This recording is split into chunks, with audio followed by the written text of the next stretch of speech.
Assalamualaikum, kembali lagi di channel Saving Money. Ada orang yang pintar, pendidikan tinggi, punya gelar, bahkan sudah bekerja juga, dapat gaji. Tapi kenapa sebagiannya masalah keuangannya tidak matching gitu dengan gelarnya, dengan posisinya. Padahal ini orang pintar, juara di sekolah, bagus nilainya di kuliah, sudah dapat kedudukan yang terhormat juga. Sayang, aneh kadang-kadang aset tidak punya, adapun aset kadang tergadai, malah ada yang berhutang, malah ada yang dikejar-kejar hutang. Bahkan boleh percaya atau tidak, orang yang pintar itu, yang pengetahuannya luas, punya gelar itu, terikat pinjol. Ada. Baiklah pertanyaannya, apakah mereka kurang rajin atau SDM rendah, bodoh? Tentu tidak. Ini kan orang yang knowledge-nya bagus, pedagogiknya mantap, tapi kenapa kepintaran akademik tidak sejalan dengan kepintaran mengelola uang? Why? Kenapa? Berarti ada yang salah ini. Kita akan bahaskan di beberapa poin sebagai because-nya. Mungkin karena ini ya. Disclaimer dulu, tentu tidak semuanya, tidak general ya, tapi sebagian. Kalau idealnya memang ada, memang banyak juga orang pintar, pedagogik, pintar akademik, punya prestasi yang bagus, profesionalnya mantap, mengelola keuangannya juga mantap. Itu yang ideal ya. Tapi kita ini bicara orang yang pintar tapi katakanlah tanda kutip gagal mengelola keuangan. Kenapa? Karena satu, poinnya, kecerdasan keuangan itu tidak diajarkan di sistem pendidikan sekolah kita. Mau di tingkat manapun nggak ada yang masuk dalam kurikulum nasional maksudnya. Sekolah mungkin mengajarkan cara menghafal, menjawab soal, tapi jarang yang mengajarkan cara mengelola hasil kerja.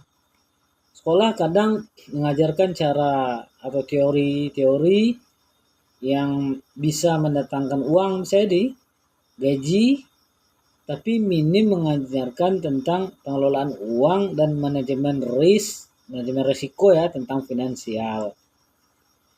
Menurut kami, ini tidak terjadi di Indonesia saja. Di luar juga terjadi kayaknya.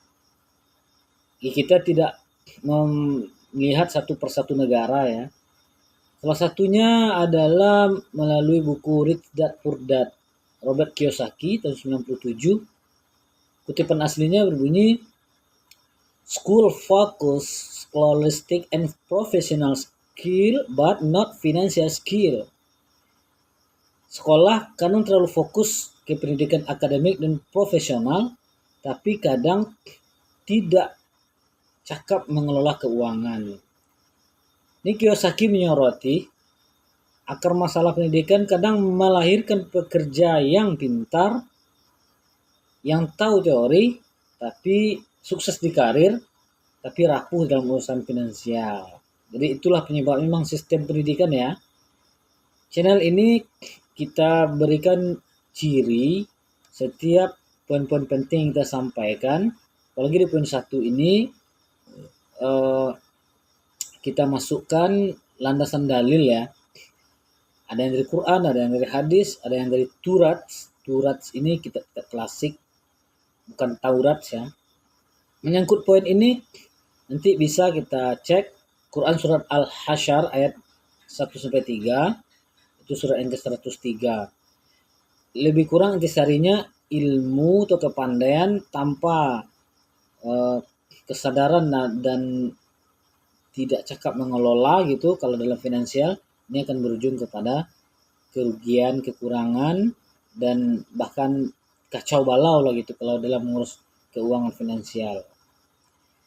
Nomor 2, Orang yang cerdas ini tentu pintar teori, tapi lemah disiplin finansial. Banyak orang tahu teori anggaran, tahu tentang pentingnya menabung, namun gagal mempraktekkannya. Masalahnya bukan kurang ilmu, tapi memang nggak disiplin dalam mengambil keputusan. Peter Drucker, the effective eksekutifnya tuh mengatakan kita kalau suka membaca ya, terutama tentang finansial, dia mengatakan knowledge has be improved, challenger and interested constantly or it vanishes. Pengetahuan harus dilatih, diuji dan kembangkan, jika tidak, pengetahuan itu akan menghilang. Artinya ada kedisiplinan yang harus dibangun, terutama tentu tentang menegaskan tentang kedisiplinan dalam keuangan. Ya, disiplin menabung, disiplin dalam pengeluaran kecil. Kalau sudah disiplin mengeluarkan uang kecil, pasti akan disiplin mengeluarkan uang besar. Kalau tidak disiplin mengeluarkan uang kecil, mungkin uang besar juga tidak disiplin. Jadi sebagian orang yang pintar mendapatkan uang, tapi tidak pintar mengelola uang, tidak disiplin mengelola uang, tidak ada kedisiplinannya. Kalau di agama Islam tuh banyak pengajaran tentang disiplin mengelola keuangan, dahulukan yang lebih penting dulu untuk kebutuhan, jangan keinginan, karena harta atau uang yang kita dapat ini nggak dibiarkan gitu saja, akan ditanya nanti, dipertanggungjawabkan secara detail. Di antaranya dalam hadis riwayat Bukhari nomor 6412 itu tentang pertanggungjawaban harta. Poin 3 yang ketiga, terlalu percaya dengan gaji tapi lupa manajemen risiko. Gaji tetap sering menciptakan rasa aman yang kadang-kadang palsu. Rasa aman itu ya, selama gaji masuk orang merasa hidupnya ya aman-aman saja, padahal satu krisis saja bisa mengguncang segalanya. Karena apa? Lupa prepare risk, manajemen risikonya nggak ada. Ini dari bapak investasi terkenal kita, Warren Buffett. Berkshire Hathaway Disclosure Letter 2005, ini dalam koran kalau nggak salah. Risk come from not knowing what you're doing. Risiko muncul karena kita tidak tahu apa yang sedang kita lakukan. Jadi hanya terlalu percaya gaji begitu saja setiap bulan, tapi nggak ada uang darurat, nggak ada tabungan, nggak ada manajemen risiko, ya akhirnya apa? Itulah yang didapatkan orang-orang yang kadang pintar menghasilkan uang, tapi gagal dalam mengelola uang. Dalil dalam surat Yusuf ayat 47-48, menyimpan di masa lapang adalah prinsip manajemen hidup. Ini kalau kita baca artian satu ayatnya itu, 2 ayat maksudnya 47-48, ini akan nampak gimana kita di Islam itu dituntun ya untuk menyimpan, mempersiapkan, prepare untuk masa depan, bukan untuk sekarang saja. Kemudian yang poin keempat, ya ini klise ya, sebagian orang naik karir, naik jenjang, penghasilan naik, gajinya bertambah, malah gaya hidup juga naik, bertambah. Ya pantas, nggak bisa saving money sesuai judul channel kita, nggak bisa saving money. Kenapa? Karena gaya hidup terus menerus menyesuaikan dengan orang lain, mungkin dengan lingkungan yang berbalut gengsi, dan gengsi ini kadang mengalahkan kebutuhan.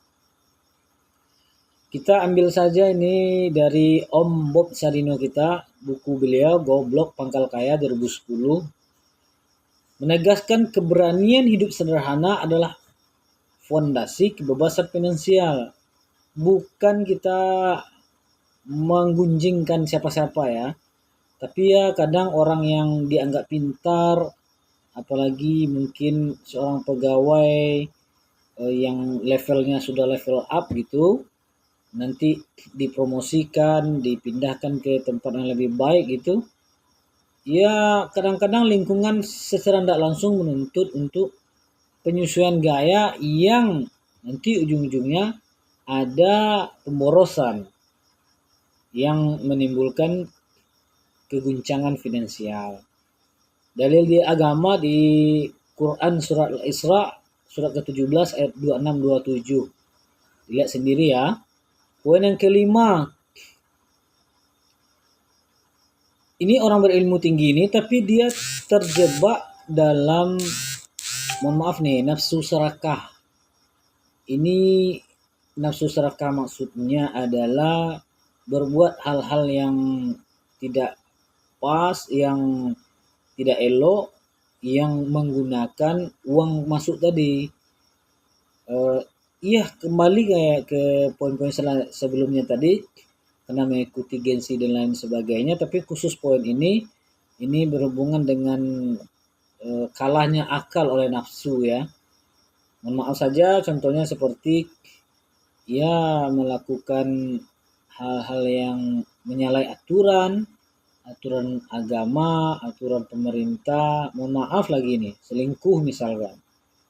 Ya, hal-hal yang berhubungan dengan nafsu kayak gitu, atau yang bersifatnya permainan yang mengeluarkan uang, hobi, tapi hobi ini sebenarnya belum atau tidak pas dengan keadaan dia waktu itu.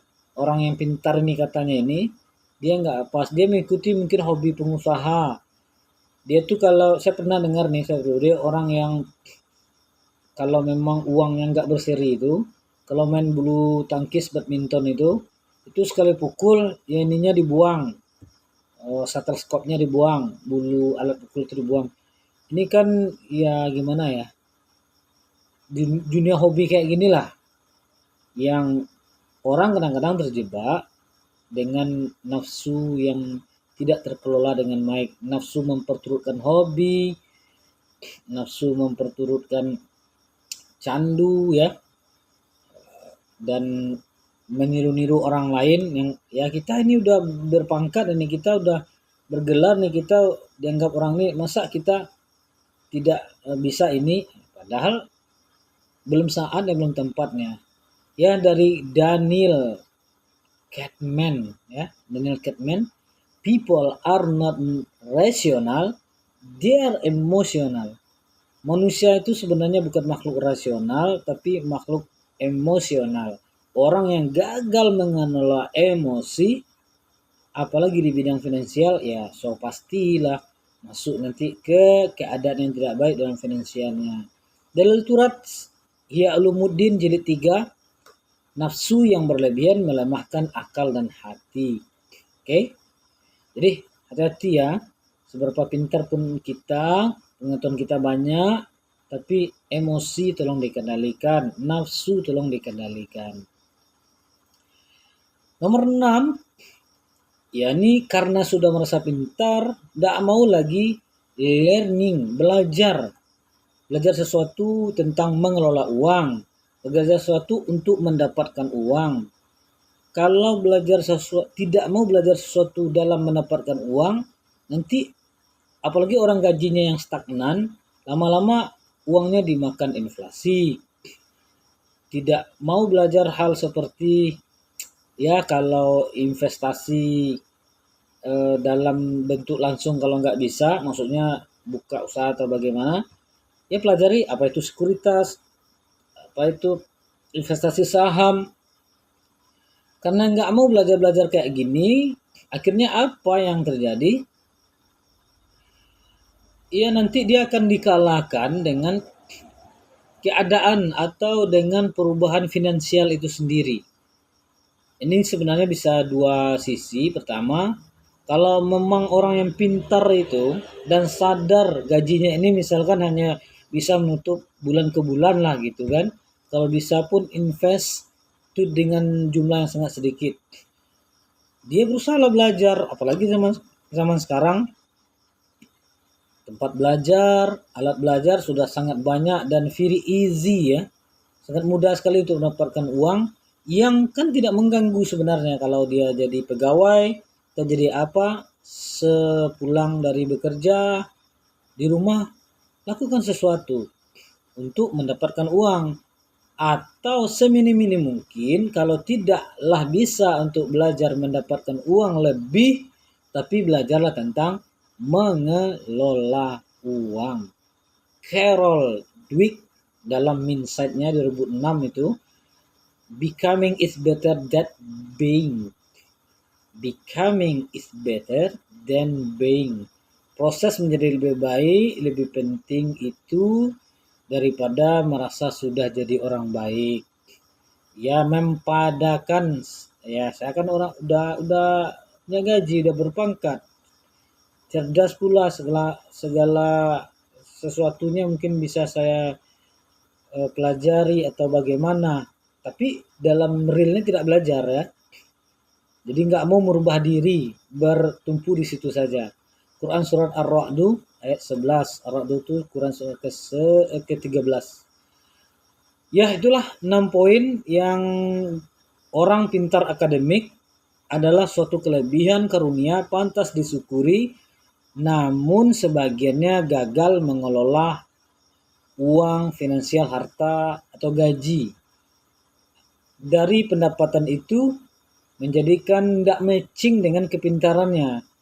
Bahkan kita kalau melihat orang yang bergelar atau orang yang dianggap pintar lah dari masyarakat, tapi terguncang oleh masalah finansial, kita terenyuh ya melihatnya. Kok bisa kayak gitu?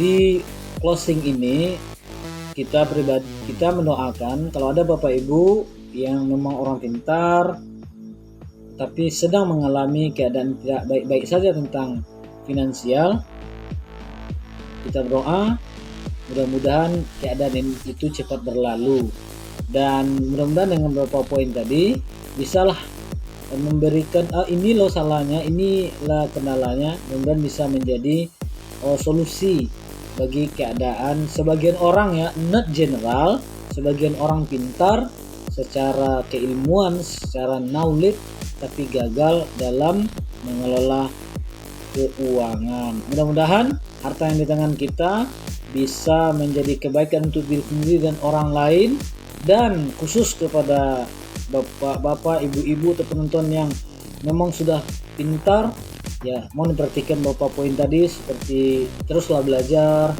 teruslah mendapatkan ilmu-ilmu baru agar uang yang ada jadi safe, jadi aman, dan bisa prepare juga ke depannya, tidak terguncang lagi dengan keadaan finansial yang bad atau keadaan finansial yang buruk. Thank you, makasih banyak, syukron, wassalamualaikum.